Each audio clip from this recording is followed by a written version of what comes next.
오늘 말씀은 스가랴 5장 1절에서 11절까지의 말씀입니다. 오늘 본문에는 스가랴에게 보여진 8개의 환상 가운데 6번째 그리고 7번째 환상, 두 가지 환상이 나옵니다. 이전까지의 환상은 성전 재건에 포커스가 맞춰져 있었어요. 성전을 재건해야 되는 것, 포로에서 이제 이스라엘 예루살렘으로 귀환하면서 성전을 재건하는 것에 포커스가 맞춰졌어요. 그래서 예루살렘의 여호와의 집 성전이 새롭게 지어질 것이고, 이를 위해서 포로 귀환 공동체의 가장 핵심적인 지도자 대제사장 여호수아에 대해, 그리고 구체적으로 이를 진행할 총독 스룹바벨에 대해서 이야기를 하고 여기에 포커스를 맞췄습니다. 그런데 오늘 이 두 환상은 성전 재건이라는 포커스에서 포커스가 옮겨져요. 뭐냐면 죄에 대한 심판, 그리고 죄를 정화하는 것으로 관심이 옮겨집니다. 그 이유가 있어요. 두 환상을 통해서 성전 재건에 앞서서 죄가 제거돼야 되는 것이 먼저다라는 것을 지금 강조하기 위해서예요. 즉, 죄를 헐어야 진짜 성전이 된다는 것을 강조하는 거죠. 오늘 이 말씀, 두 가지 환상을 통해 두 가지 말씀을 살펴보려고 합니다. 먼저는 말씀의 영향력은 온 땅에 미칩니다. 말씀의 영향력은 끝이 없어요. 스가랴가 본 6번째 환상은 날아가는 두루마리죠. 이 두루마리의 길이를 20규빗, 너비는 10규빗이다 라고 얘기합니다. 대략 한 규빗을 이 팔꿈치로 치면 한 대략 그냥 50cm 정도 볼 수 있을 거예요. 길이가 10m, 너비는 5m, 꽤나 큰 두루마리예요. 이 두루마리를 향해서 3절에서는 온 땅 위에 내리는 저주다라고 얘기해요. 저주라고. 이것이 저주인 이유는요, 이 두루마리가 임하는 곳에 심판이 미치기 때문입니다. 우리 4절 말씀 한번 다시 볼까요? 4절입니다. 만군의 여호와께서 이르시되 내가 이것을 보냈나니 도둑의 집에도 들어가며 내 이름을 가리켜 망령되이 맹세하는 자의 집에도 들어가서 그의 집에 머무르며 그 집을 나무와 돌과 아울러 사르리라 하셨느니라. 도둑질, 망령된 맹세라는 죄목을 들어서 이런 죄악이 있는 곳에 두루마리가 들어가서 어떻게 해요? 그 집을 완전히 멸합니다. 완전히. 그 집을 나무와 돌과 아울러 사르리라 라고 얘기하잖아요. 이 두루마리는 하나님의 말씀과 율법을 담은 심판 상징하고 있어요. 그러니 죄가 있는 곳에는 어떻게 해요? 저주가 되죠. 다 살라버리니까.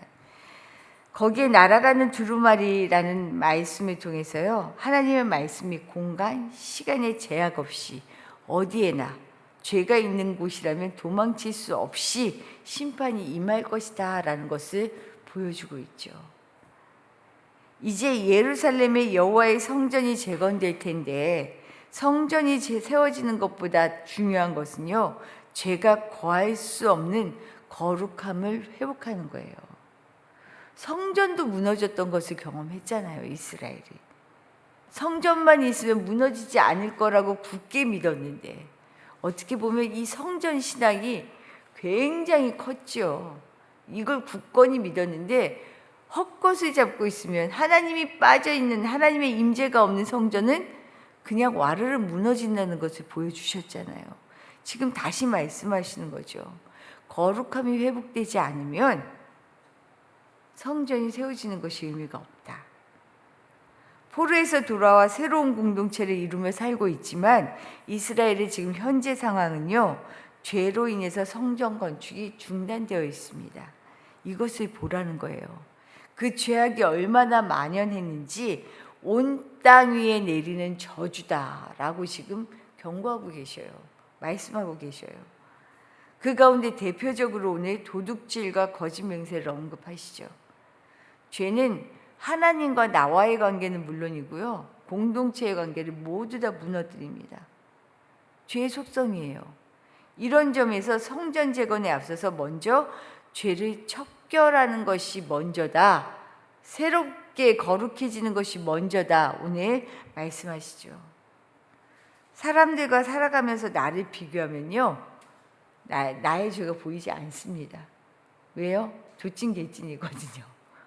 사람들하고 비교하면 다 그러네? 다 이렇게 사네? 그냥 이렇게 사는가 보다라고 여겨지지 않으세요? 오히려 나는 나름 하나님 믿는 사람으로 어떻게 보면 믿음의 양심을 가지고 찔려하기도 하고 하는데 세상은 그러지 않은 것 같잖아요. 너무 당연하게 받아들이며 살잖아요. 세상과 비교하면요, 사람들과 비교하면 죄가 드러나지 않아요. 하지만 하나님의 말씀이 두루마리가 죄를 비추면 죄는 죄로 여실히 드러납니다. 하나님의 말씀은 단순히 듣기에 좋은 말씀으로 그치지 않아요. 우리 삶의 방향, 즉 살아가는 법을 결정하는 기준이에요. 이것이 중요하죠. 우리가 무엇으로 살아가는가? 어디에 초점을 맞추고 무엇을 기준으로 살아가는가? 하나님의 말씀을 기준으로 내 삶을 들여다보면 죄가 보입니다. 내 죄를 깨닫게 되지요. 죄가 죄로 보여야 회개할 수 있어요. 날마다 회개를 이루며 사는 삶은요, 말씀을 통해 내가 죄인이구나라는 것이 보여지고 깨달아질 때 가능하지요. 도둑질과 망령된 맹세는 당시 사회에 만연했던 죄악이면서 동시에 우리 삶에 너무나 자연스럽게 스며든 죄악들을 대표하고 있는 거예요. 이 두 가지 죄만을 보라는 게 아니고 대표하고 있는 거죠. 하나님은 우리에게 날마다 매 순간 말씀을 통해 내 삶과 내 생각, 내 행동을 들여다보라고 말씀하고 계십니다. 오늘도 말씀을 통해 나를 먼저 볼 수 있는 그런 복을 누리실 수 있기를 바랍니다. 두 번째는요, 죄는 반드시 제거되어야 합니다. 스가랴는 7번째 환상으로 에바를 보았죠. 에바는 곡식이나 다른 물건을 재는 데 사용되는 큰 단위의 용기예요. 그릇이죠, 그릇. 그런데 7절을 보면 이 큰 용기에 한 여인이 앉아 있습니다. 이때 천사가 이 여인을 에바 속으로 던져 넣더니 둥근 납 조각으로 입구를 아예 봉쇄해 버려요. 가둔 거죠, 이 여인을 에바 속에. 8절을 볼까요? 8절 말씀이 있습니다. 그가 이르되 이는 악이라 하고 그 여인을 에바 속으로 던져 넣고 납조각을 에바 아귀 위에 던져 덮더라. 완전히 봉쇄해 버린 거예요. 이렇게 여인을 에바 속에 넣고 가둔 이유가 뭘까요? 말씀을 보면 여인은 악을 상징하기 때문이에요. 악이다라고 얘기해요. 악을 강두어 봉쇄한 것은 죄악이 어때요? 더 이상 퍼지지 말라는 거예요. 여기에 철저하게 딱 가두고 악을 제거하겠다라는 거죠. 봉쇄해 버리는 겁니다. 하나님은 단순히 죄를 심판하는 것으로 그치지 않아요. 죄가 공동체로부터 완전히 분리되고 제거되어 다시는 존재하지 못하도록 하는 것이 하나님의 의지예요. 하나님의 뜻이에요. 천사가 에바를 어디로 옮겨갈 건지를 물어요. 그래서 딱 악을 거기 넣었잖아요. 그리고 봉쇄했죠. 이거 어디로 가나요? 물었더니 11절 말씀을 좀 보면 시날 땅에 두겠다라고 얘기하셔요. 제가 한번 읽어드릴게요. 그가 내게 이르되 그들이 시날 땅으로 가서 그것을 위하여 집을 지으려 함이니라. 준공되면 그것이 제 처소에 머물게 되리라 하더라. 시날 땅은 바벨론을 말합니다. 성전이 지어지고 하나님의 백성으로 살아가기 위해 돌아온 예루살렘에는 더 이상 죄가 거할 수 없다라는 것을 지금 분명히 하고 계셔요. 포로에서 돌아왔다라고 하는 것은요, 그냥 공간의 이동을 말하는 게 아니에요. 이제 너희는 다시 누구의 포로가 되는 거예요? 이제까지 바벨론의 포로였죠? 아니요, 하나님의 포로예요. 하나님과 함께 하는 거예요. 삶이 바뀌는 거예요. 생각이 바뀌고 존재 자체가 달라지는 거죠.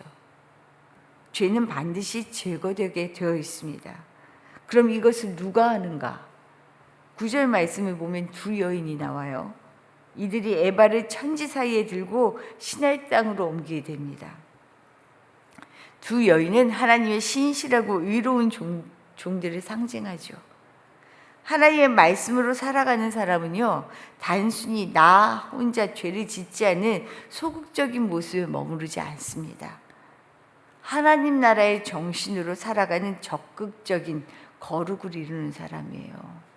죄를 죄라고 말할 수 있고요, 죄가 머무르지 않도록 이것을 옮겨지게 하는 일을 하는 사람이 하나님의 사람이에요. 하나님의 말씀은 온 땅에 영향력을 미칩니다. 온 땅에 두루 퍼지게 되죠.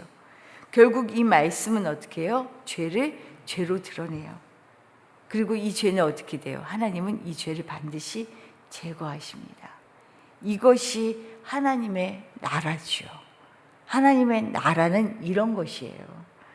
하나님의 사람은 세상 가운데 땅 끝까지 말씀을 드러내는 일을 하는 사람이 하나님의 사람의 역할이고요. 그래서 이 땅을 하나님의 나라로 만들어가는 것, 우리가 늘 하나님의 나라 하는데 하나님의 나라는 그렇게 붕 뜬 나라가 아니에요. 그 하나님의 말씀이 전해져서 드러나서 죄가 죄로 드러나고 이 죄가 결국은 심판을 받아 사라지게 하는, 그래서 하나님의 통치가 이루어지고 임재가 이루어지는 하나님의 나라. 우리 그런 나라 꿈꾸잖아요. 이 땅도 그런 나라 되기를 힘쓰잖아요. 하나님 왜 이렇게 세상이 악해요? 라고 얘기하죠. 이 악이 사라지고 하나님이 온전히 통치하실 수 있는, 그 뜻이 드러날 수 있는 나라, 이게 하나님의 나라죠. 이 나라를 함께 이루어가고 이 나라를 위해 우리가 두 여인처럼 그냥 죄짓지 않는 것에서 머무르지 않고 죄가 이 땅에 속하지 않도록 힘쓸 수 있는 그런 사람들 되었으면 참 좋겠습니다. 우리 교회가 이런 일을 잘 해내고 우리가 그런 교회 되도록 기도해 주시기를 부탁드립니다. 주신 말씀 생각하며 기도하도록 할게요. 하나님의 말씀의 영향력은요, 온 땅에 미칩니다. 아닌 것 같죠? 하나님의 말씀이 아무것도 아닌 것 같죠? 아니요. 곳곳에 스며들어 있습니다. 결국 죄는 이곳에 머무를 수가 없어요. 이것이 하나님의 뜻이에요. 우리는 이 일을 위하여 부르심 받은 사람이고요. 눈에 보여지는 것에 우리의 눈을, 생각을, 포커스를 맞추지 말고요, 지금 보이지 않는 곳에서 움직인 하나님의 손을 볼 수 있게 해달라고 기도하시기를 부탁드립니다. 더불어 오늘 우리 자녀들을 위하여 기도하는 날이에요.